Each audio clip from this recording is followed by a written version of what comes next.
Welcome to star 9 news. Vizianagaram జిల్లా ఎన్నికల్లో పోటీ చేసే అభ్యర్థుల ప్రతి ఖర్చును లెక్కిస్తామని జిల్లా కలెక్టర్ నాగలక్ష్మి స్పష్టం చేశారు. రాజకీయ పార్టీల ప్రతినిధులతో బుధవారం సమావేశాన్ని నిర్వహించారు. అభ్యర్థుల ఖర్చులకు సంబంధించి పాటించాల్సిన నియమ నిబంధనలను ఈ సందర్భంగా కలెక్టర్ వివరించారు. అభ్యర్థులు చేసే ప్రతి ఖర్చును లెక్కించడం జరుగుతుందని చెప్పారు.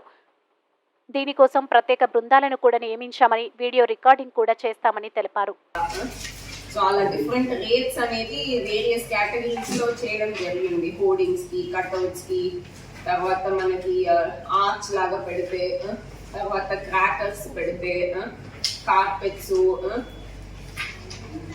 ఇవన్నీ తక్కువ అనిపిస్తుందా ఎక్కువ అనిపిస్తుందా ఏమన్నా చెప్తే ఈ రేట్స్ బేసిస్ లో బుక్ చేస్తాం. ఇది కాకపోయి వాళ్ళు ఏమైనా వౌచర్లు ఇస్తే ఆ వౌచర్ క్యాండిడేట్స్ సపోజ్ మనకి వౌచర్స్ ఏమి ఇవ్వట్లేదంటే ఈ రేట్ లో వెళ్తుంది. వౌచర్స్ ఇచ్చినట్లయితే ఆ దాంట్లో ఉన్న ప్రైస్ కంటే కూడా వాళ్ళు పెట్టే ఖర్చు మీద అడ్జస్ట్మెంట్స్ ఎక్కువ ఉంటుంది. ఓపెన్ సీక్రెట్ ఆ ఏ రకాలు అప్పటికప్పుడు మొత్తము వీడియో అంతా కవర్ చేసుకుంటుంది. దానికి ఇవే కవర్ చేయాలి. ఎంత పెద్దగా స్టే చేశారు, ఎంతమంది వచ్చారు, కౌలు ఎంతమంది ఉన్నారు, అవన్నీ కవర్ చేసుకుని వస్తే దాన్ని బట్టి రేట్ వేయడానికి. సో మనము షాడో లేదనంటే మరి నోటీస్ ఇస్తారు, మీరు కాదని ప్రూవ్ చేయాలి. ఆఫీస్ పెట్టుకుందాం, పేరు పెట్టుకోం.